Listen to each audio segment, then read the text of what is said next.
On the morning of June 25, 1986, the Somosierra mountain pass in Spain was shrouded in a thick, eerie fog. It was the kind of morning that felt heavy, but for the Martinez family, it was supposed to be a celebration. Andres Martinez, a seasoned truck driver, was hauling 20,000 liters of fuming sulfuric acid. Beside him sat his wife, Carmen, and their 10-year-old son, Juan Pedro. The boy had recently excelled in school, and this trip was his reward, a chance to see the coast.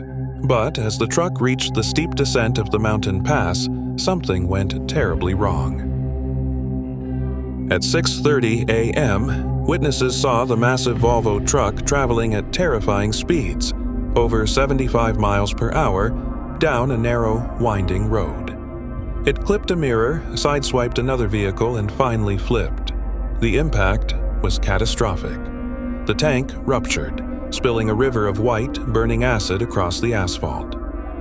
When first responders arrived, they faced a scene from a nightmare. The acid was so volatile they had to neutralize it with tons of lime before they could even approach the cabin. Underneath the wreckage, they found the remains of Andres and Carmen. But when the investigators began to account for the passengers, a chilling realization set in. According to the family and the logs from earlier stops, 10-year-old Juan Pedro was definitely in that truck. His clothes and toys were scattered in the debris. Yet, as the crews sifted through every inch of the wreckage, Juan Pedro was nowhere to be found. Initial theories were grim. Police wondered, could the acid have dissolved him? However, forensic experts quickly debunked this.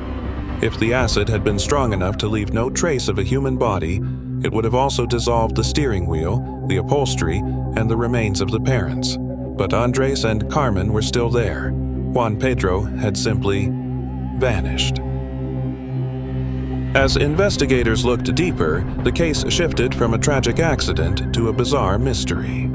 The truck's tachograph, the black box of the vehicle, revealed that during the ascent, Andres had stopped the truck 12 times. Each stop lasted only seconds. It was as if he was being followed, or perhaps trying to lose someone. His final stop, just before the mountain pass, lasted only 20 seconds. Then came the witness testimony that changed everything. Two witnesses came forward with a strange report. They claimed that immediately after the crash, before the police arrived, a white Nissan van pulled up to the wreckage. A man and a woman, described as having a foreign or Nordic appearance, got out. They didn't call for help. Instead, they walked toward the smashed cabin, pulled something out, and drove away in a hurry. Was it Juan Pedro? Was he kidnapped in the chaos, or was he taken during one of those 12 mysterious stops? For decades, the Spanish Civil Guard searched the mountains. They used sonar, heat mapping, and massive search parties. Not a single bone, a scrap of fabric, or a drop of DNA belonging to the boy was ever found. Interpol eventually listed Juan Pedro as one of the most baffling missing persons cases in European history. Was this a drug hit gone wrong? A kidnapping by a mysterious organization?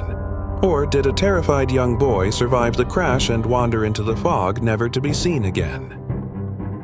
To this day, the boy of Somosierra remains a ghost in the machine, a child who went into a mountain pass and never came out the other side.